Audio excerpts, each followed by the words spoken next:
দেশের নানা প্রান্তে ছড়িয়ে আছে ফুটবল প্রতিভা, আর এই প্রতিভাবান খোঁজার কাজটাই তৃণমূলে করেন কিছু নিভৃতচারী কোচ। তেমনি একজন শেরপুরের সাধন বসাক। তার দেওয়া ফুটবল শিক্ষায় দীক্ষিত হয়ে কিশোর খেলোয়াড়রা যেমন সুযোগ করে নেয় বিকেএসপিতে, তেমনি বয়সভিত্তিক জাতীয় দলগুলোতেও আছে শেরপুর থেকে উঠে আসা ছেলে এবং মেয়ে খেলোয়াড়। আমার ফুটবল খেলার অনেক ইচ্ছা, আমার এর পেছনে আমার বাবার অবদান অনেক। সে চায় আমি অনেক বড় টিমে খেলি, অনেক বাংলাদেশের জন্য কিছু করি, দেশের জন্য কিছু করি। আধুনিক ফুটবলের অনেক স্কিল বা নতুন ফুটবল কিভাবে খেলতে হয়, কিভাবে নিজেকে উন্নতি করতে হয়, এই সম্বন্ধে আমাদের প্র্যাকটিস করাচ্ছে। এখানে যদি প্র্যাকটিস করি 2 বছর 3 বছর প্র্যাকটিস করার পরে একটা চাকরির উদ্দেশ্যে মনে করেন যে কি এরকম প্র্যাকটিস করতেছি। সাধন দাদা আমাদের 8 মাস ধরে প্র্যাকটিস করাচ্ছি। আমার বাবা মা চায় যে আমি এখানে একটা বড় প্লেয়ার হওয়ার ইচ্ছা আছে।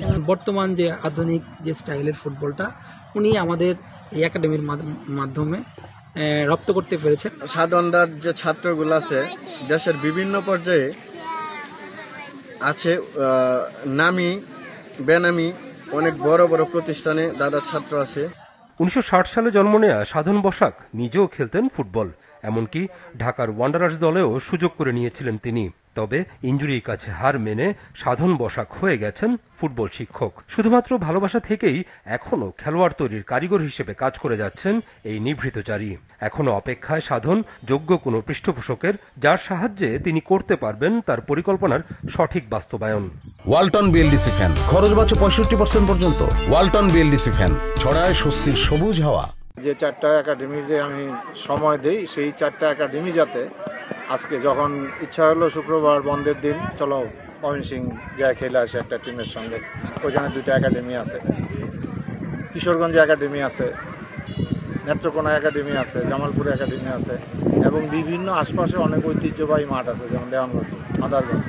তাহলে এইখানে যদি আমি এই ছেলেদের নিয়ে যাই, বিভিন্ন ক্যাটাগরি প্লেয়ারের সঙ্গে যখন খেলবে তখন কিন্তু এদের দুর্বলতাগুলি আমি চিহ্নিত করতে পারবো এবং তাদের ওই দুর্বলতাটা কাটায় দিলে যে এইখান থেকে নৌবাহিনী, বিমান বাহিনী, সেনাবাহিনীতে যে খেলোয়াড় যারা তৈরি হয়ে যায় তাদের সেই ত্রুটিগুলি যদি আমি কাটায় দিতে পারি তখন দেখা যাবে যে এই সংখ্যাটা বাড়বে।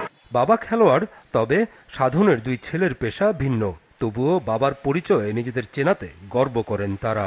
আমরা ছোটবেলা থেকেই দেখে আসছি বাবা ফুটবল নিয়ে সারাক্ষণ ব্যস্ত থাকতেন। সাথে সাথে আমাদের যে একটা নৈতিকতা আমাদের মধ্যে গেঁথে দেওয়া, সেই কাজটা উনি খুব নিপুণভাবে করতেন। কোনো সময় উনি আমাদেরকে অনৈতিক পথে হাঁটার বা শর্টকাট সেটা অনুসরণ করতে দেননি।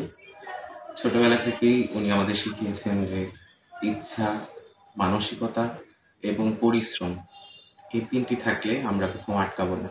খুদে ফুটবলারদের নানা কীর্তি দেখে দেশের অনেক সামর্থ্যবান পাশে থেকে এগিয়ে নেন তাদের। তবে ফুটবলার তৈরির এমন কারিগরদের যদি পৃষ্ঠপোষকতা করা যায়, তাহলে প্রতিভারা নিজেদের গড়ে তুলতে পারবে সঠিক পথে।